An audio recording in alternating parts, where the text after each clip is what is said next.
एक समय की बात है। एक शांत जंगल के किनारे एक कछुआ एक बड़े छायादार पेड़ के नीचे आराम कर रहा था।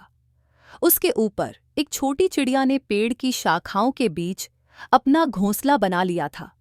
चिड़िया ने सावधानीपूर्वक तिनके और पत्तों को बुनकर एक आरामदायक घर बनाया था।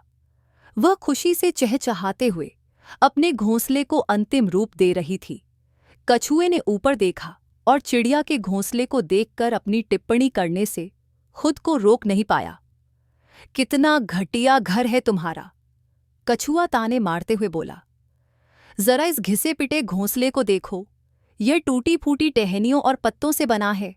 तुम्हें इसे बनाने के लिए कितनी मेहनत करनी पड़ी, जबकि मेरा घर तो मुझे जन्म से ही मिला हुआ है। मेरा खूबसूरत खोल मजबूत और टिकाऊ है और यह हमेशा मेरे साथ रहता है। मुझे तुम्हारी तरह इतनी मेहनत नहीं करनी पड़ती। तुम तो मुझसे जलती होगी। चिड़िया कुछ पल के लिए रुकी और कछुए की ओर देखा।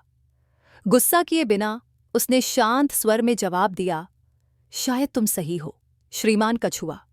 मेरा घोंसला दिखने में सादा हो सकता है और हाँ, मुझे इसे खुद ही बनाना पड़ा। लेकिन क्या तुम जानते हो यह मेरे लिए खास क्यों है? मेरे घोंसले में मेरे परिवार और दोस्तों के लिए जगह है।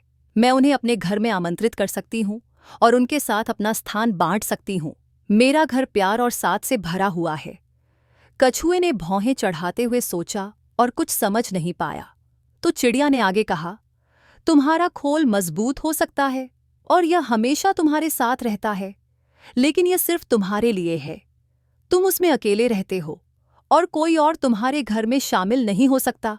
भला क्या फायदा ऐसे शानदार घर का, अगर वह सिर्फ अकेलेपन का ठिकाना है। कछुए ने चिड़िया की बातों पर विचार किया और पहली बार उसने महसूस किया कि भले ही उसका खोल मजबूत और सुंदर हो, लेकिन वह हमेशा अकेला रहता था। कोई भी उसके घर को साझा नहीं कर सकता था, जबकि चिड़िया का साधारण घोंसला प्यार और साथ से घिरा हुआ था।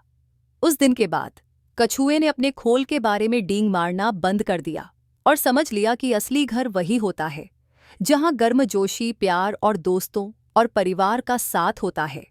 कहानी की शिक्षा, एक भीड़भाड़ वाला छोटा घर एक सुनसान महल से बेहतर है। असली खुशी दूसरों के साथ जीवन साझा करने से मिलती है, न कि सबसे शानदार घर या संपत्ति होने से।